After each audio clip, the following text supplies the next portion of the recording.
has confirmed it's launched an attack on Iran. High above the contested waters of the Persian Gulf, in airspace where every radar pulse carries political consequences, a silent encounter unfolded that few people ever heard about. No missiles were fired. No wreckage fell from the sky. And yet, for a handful of tense minutes, the world may have come closer to open conflict than anyone realized. According to defense sources and regional observers, an American F-22 Raptor, one of the most advanced air superiority fighters ever built, was conducting a routine patrol when Iranian fighter jets moved to intercept. What happened next wasn't a chaotic dogfight straight out of a Hollywood script. It was something far more calculated, far more modern, and arguably far more dangerous. In today's battlespace, dominance is not declared with explosions. It's established through radar locks that never trigger alarms, through positioning the enemy never sees, and through decisions made in seconds that can prevent or ignite war. The F-22 was designed for exactly this kind of moment. Built with stealth shaping, advanced sensors, and the ability to see first and strike first, it represents a philosophy of warfare centered on overwhelming advantage before the opponent even understands the threat. But on this day, Iranian pilots reportedly pushed closer than usual. As the distance between the aircraft closed, both sides entered a high-stakes contest of detection and denial. Who had the clearer radar picture? Who was being tracked? And who only thought they were in control? At supersonic speeds, even a minor miscalculation can spiral into irreversible escalation. A single missile launch, whether intentional or accidental, could have transformed a shadow encounter into a regional crisis within minutes. Instead, something else happened. The American response was described by analysts as deliberate, controlled, and ice-cold. No aggressive posturing, no visible panic, just calculated maneuvering that forced a silent conclusion.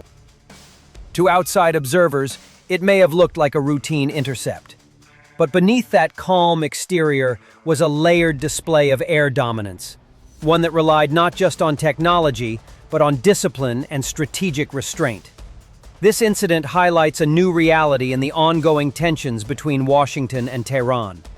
Modern air confrontations are no longer just about who has more firepower. They're about sensor fusion, electronic warfare, pilot training, and psychological pressure. The pilot who sees first holds the advantage. The nation that maintains composure under pressure controls the narrative. So how close did this encounter come to turning into a shooting war? What options were available to both sides in those critical seconds? And what does this reveal about how future conflicts might unfold in one of the world's most volatile regions? Tonight, we break down the maneuvers, the technology, and the strategy behind this aerial chess match. Because sometimes, the most important battles are the ones that end without a single shot fired. And the silence in the sky can be louder than any explosion.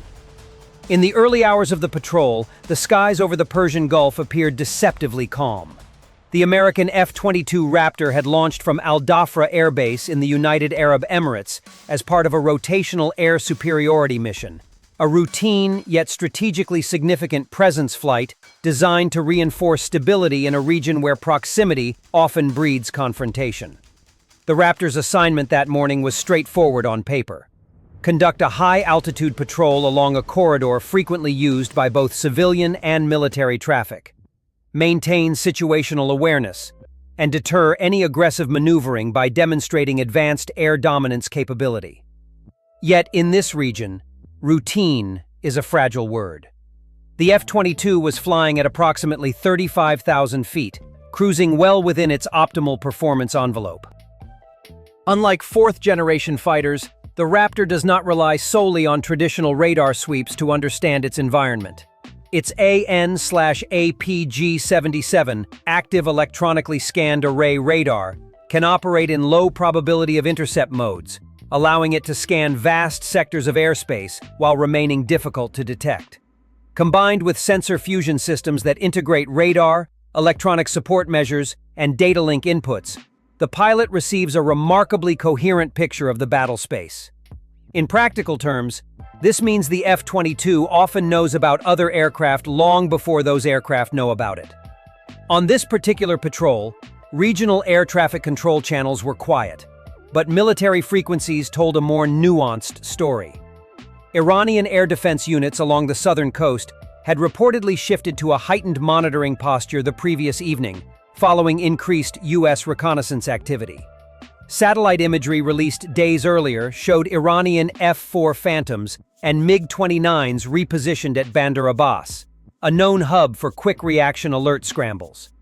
While such movements are not unusual, they signaled a climate of elevated alertness on both sides. Approximately 40 minutes into the patrol, the Raptors systems registered faint emissions consistent with ground-based radar sweeps from Iranian coastal installations. This alone was not unusual. Such radars frequently track aircraft transiting near the Strait of Hormuz. What drew attention, however, was the pattern. According to later analysis, the tracking behavior suggested coordinated cueing, multiple radar sites briefly illuminating the same sector in sequence, as if guiding airborne assets toward a specific point in the sky. Moments later, two contacts appeared on the Raptors sensor display at long range. Their speed and climb profile indicated military jets accelerating rapidly from low altitude. While official confirmation remains limited, defense observers believe these aircraft were likely Iranian F-14 Tomcats or upgraded MiG-29 variants, both capable of high-speed intercept missions. The geometry of their approach suggested they were vectoring toward the F-22's patrol track, rather than conducting an unrelated training sortie. Despite this, the American pilot maintained course. The Raptor's stealth design, carefully contoured surfaces, internal weapons bays, and radar-absorbent materials, significantly reduces its radar cross-section compared to conventional fighters. In many scenarios, an F-22 can observe intercepting aircraft without being clearly identified in return. This creates a tactical asymmetry. One side maneuvers with confidence, the other with uncertainty. At roughly 70 nautical miles, the closing rate became impossible to ignore. The Iranian jets had climbed above 30,000 feet and were accelerating through Mach 1.2, narrowing the separation quickly. While still beyond visual range, the situation had shifted from passive monitoring to active intercept geometry. The Raptor's pilot adjusted altitude slightly, just a few thousand feet, to refine positioning while remaining electronically discreet. Regional tensions amplified the significance of these movements. In airspace this compressed, with overlapping flight information regions and naval assets below, even minor misinterpretations can escalate rapidly. A radar lock mistaken for hostile intent, a defensive maneuver perceived as aggression. These are the variables that define modern brinkmanship. What makes this moment remarkable is not that aircraft approached one another. Such encounters happen more often than headlines suggest. It is the layered complexity beneath the surface. Advanced sensors probing silently, radar operators watching flickering returns, command centers calculating political consequences in real time. As the distance continued to shrink, the patrol transformed from routine deterrence into a silent test of resolve, one unfolding at nearly 1,000 miles per hour, where seconds carried strategic weight. The first true contact did not begin with a visual sighting. It began with data. Inside the cockpit of the F-22 Raptor, the pilot's panoramic displays quietly updated as sensor fusion systems refined the tracks of the approaching aircraft. What initially appeared as distant radar emissions had now solidified into two fast-moving contacts, climbing aggressively toward the Raptor's patrol altitude. Their acceleration profile suggested intent. These were not aircraft meandering through shared airspace. They were committing to an intercept geometry. At approximately 60 nautical miles, the Iranian jets, believed to be MiG-29s operating from southern bases, were already above Mach 1.3 and climbing through 32,000 feet. The MiG-29, though a fourth-generation platform dating back to the late Cold War, remains a capable interceptor when properly supported by ground-controlled radar. Iran has long relied on a network of coastal radar installations and command centers to vector fighters toward targets, compensating for limitations in onboard sensor range compared to more modern aircraft. In this case, ground controllers were likely feeding real-time bearing and altitude data to the intercepting pilots, guiding them into what they believed would be an advantageous position. Inside the Raptor, the tone was different. The F-22's AN/APG-77 radar, operating in low probability of intercept mode, was already tracking both aircraft with high confidence. Unlike older mechanically scanned arrays, the AESA radar can steer its beam electronically at near-instant speeds, building a detailed picture without broadcasting a predictable signature. The American pilot did not need to switch on a visible targeting lock. The information was already there, layered seamlessly over electronic support measures and data link inputs from airborne early warning assets operating hundreds of miles away. As the range dropped below 50 nautical miles, the intercept geometry tightened. The Iranian jets split formation, a classic pincer maneuver intended to bracket the target and limit escape vectors. This tactic, rooted in decades of air combat doctrine, forces the opposing aircraft to react, potentially exposing itself on radar or losing optimal positioning. From the Iranian perspective, they were closing in on a single contact at high altitude, possibly believing they had achieved radar detection strong enough to justify the approach.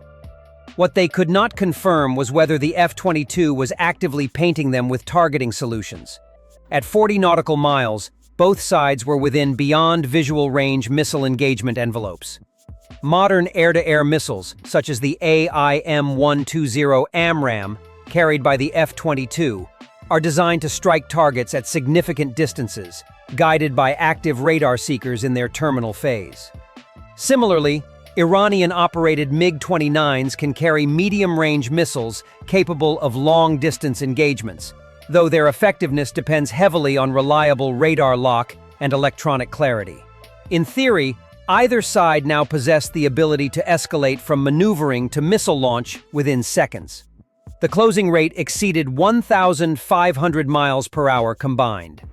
At these speeds, the margin for error narrows dramatically.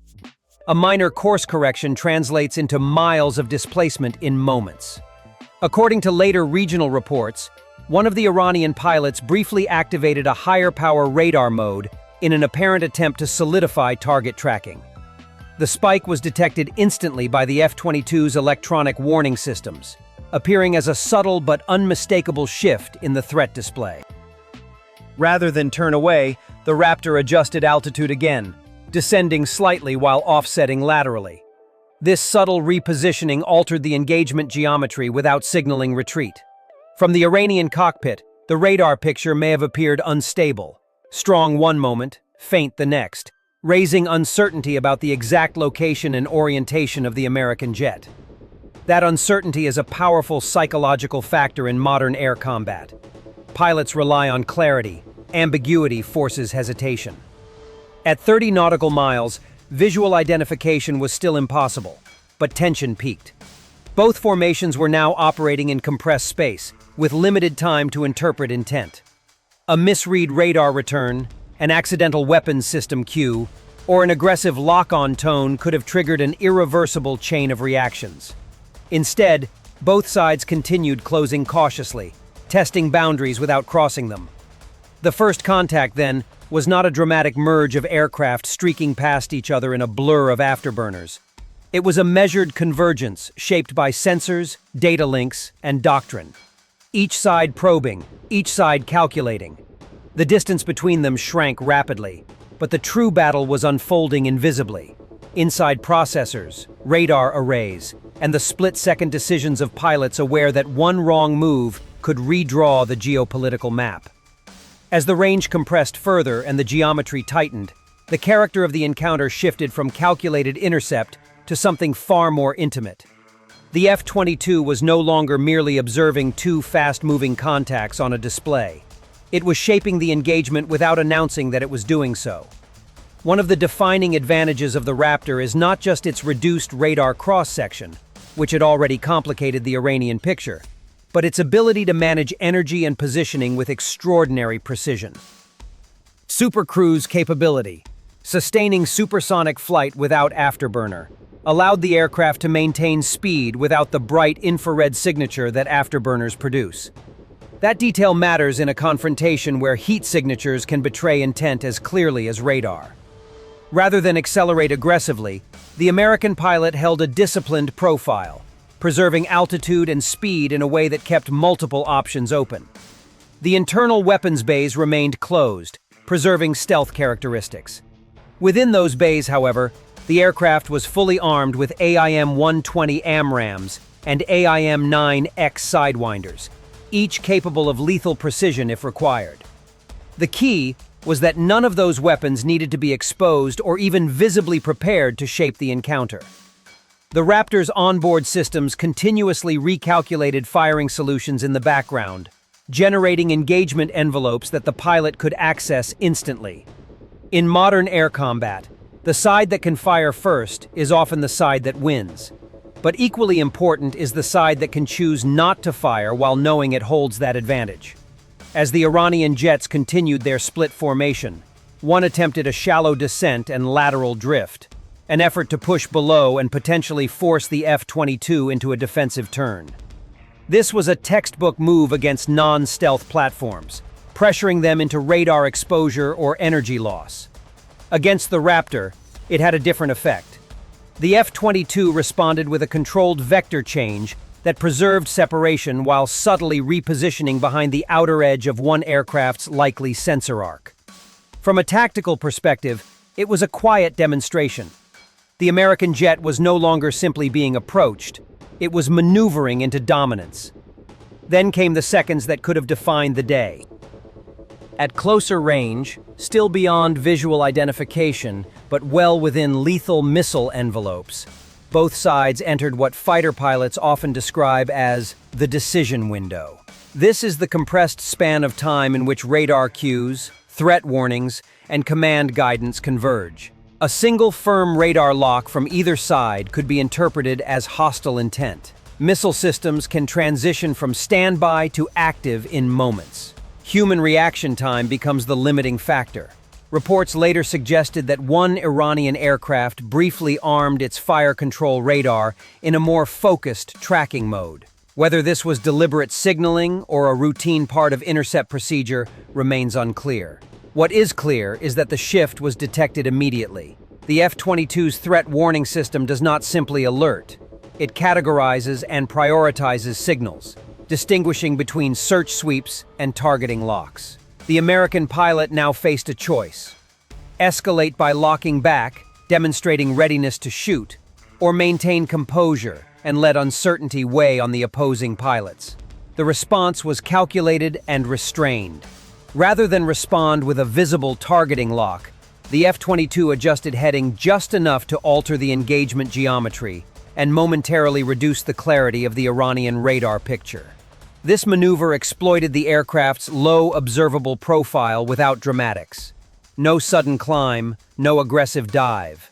Just a subtle repositioning that forced the intercepting pilots to reassess their data. In that reassessment lies psychological leverage. When a pilot is unsure whether they are being tracked, whether a missile solution already exists against them, hesitation grows. Inside the Iranian cockpits, the pressure would have been mounting. Unlike training exercises, this was not a scripted engagement. The pilots were operating within strict rules of engagement shaped by national command authorities acutely aware of geopolitical consequences. They had closed the distance. They had demonstrated willingness to intercept.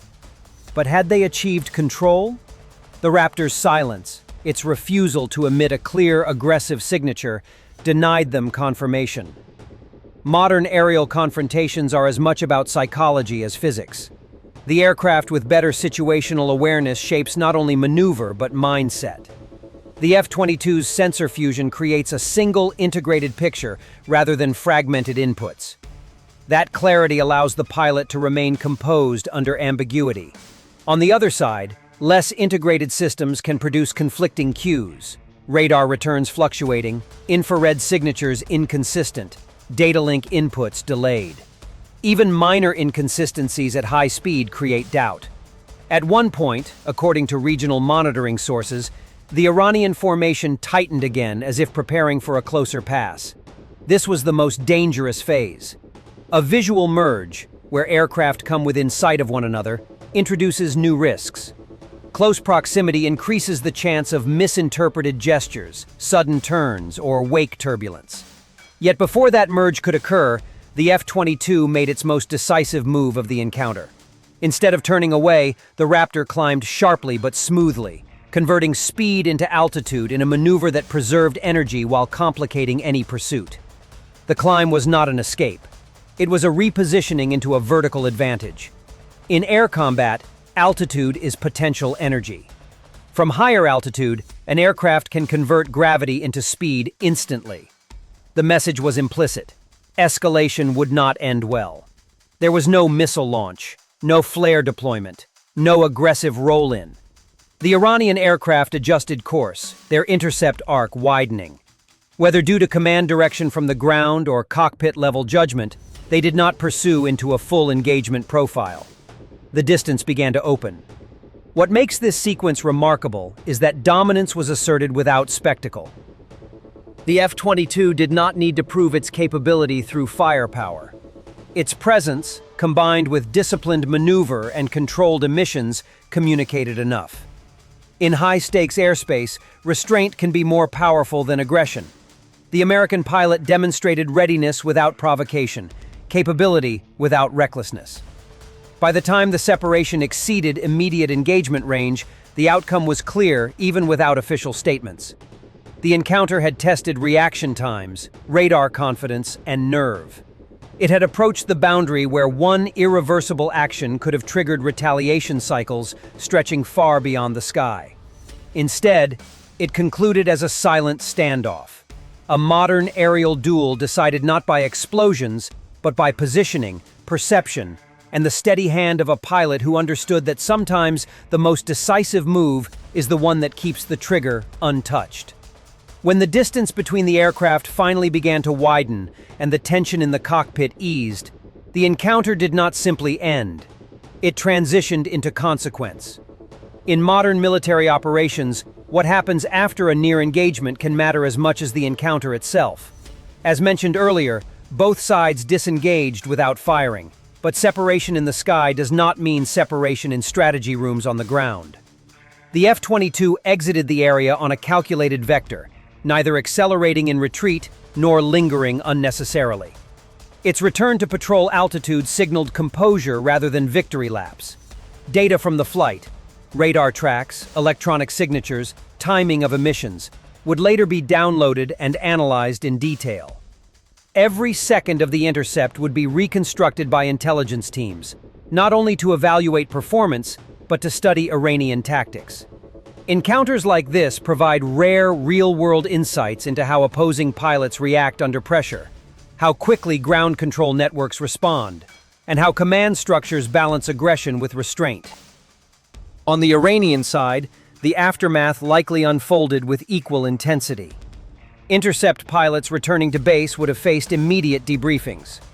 Questions would center on radar stability, detection confidence, and perceived American maneuvers. Did they achieve a firm track? Did they believe they were targeted in return? In high-tension regions, perception can shape future doctrine.